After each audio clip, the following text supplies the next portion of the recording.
man who stepped out of the black SUV carried himself with quiet confidence. He wasn't proud or arrogant like many wealthy men.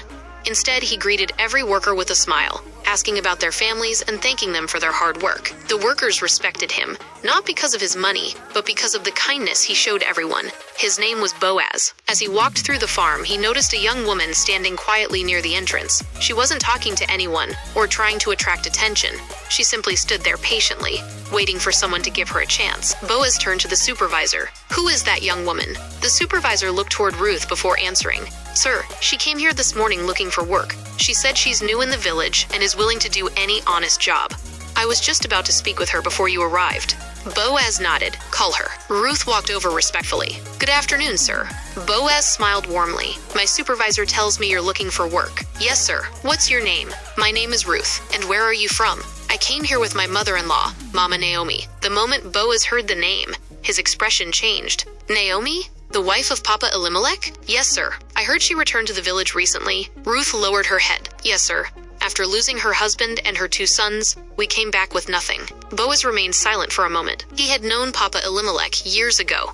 They were distant relatives, and he remembered him as an honest and hard-working man. Looking at Ruth, he saw neither bitterness nor self-pity. He saw humility. She saw dignity. He saw a young woman willing to work instead of begging. Boaz smiled. "You don't have to beg for work here." Ruth looked up in surprise. "You may work on this farm whenever you want." Her eyes widened. "Thank you, sir." Boaz continued, "And if anyone troubles you, come straight to me. My workers have been instructed to treat you with respect." Ruth couldn't believe what she was hearing. After being rejected by so many people that morning, someone had finally shown her kindness. She bowed respectfully. "God bless you, sir. I won't disappoint you." The day passed quickly. Ruth worked harder than anyone else on the farm. Even during short breaks, she continued gathering cassava and helping the older workers. Several people noticed her determination. One of the women whispered, "That young lady works as if this farm belongs to her." Another smiled. "Some people work only because they are being watched. She works because it's who she is." Later that evening, Boaz returned to inspect the day's work. As he walked through the farm, he noticed Ruth helping an elderly worker carry a heavy basket. She didn't know he was watching. She wasn't trying to impress anyone. She was simply being kind. Boaz smiled to himself. Character like this is rare, he thought. Before Ruth left for home, the supervisor handed her a bag filled with cassava, vegetables, and some food items. She looked at him in surprise. "There must be a mistake." The supervisor laughed. "No mistake.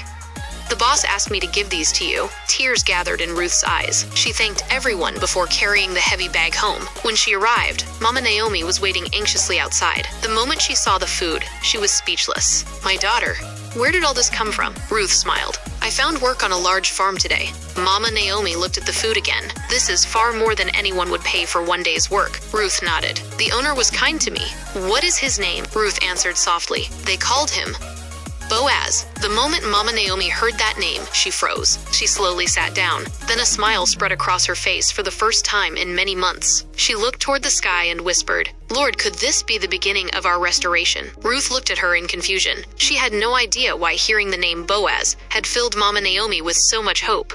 To be continued.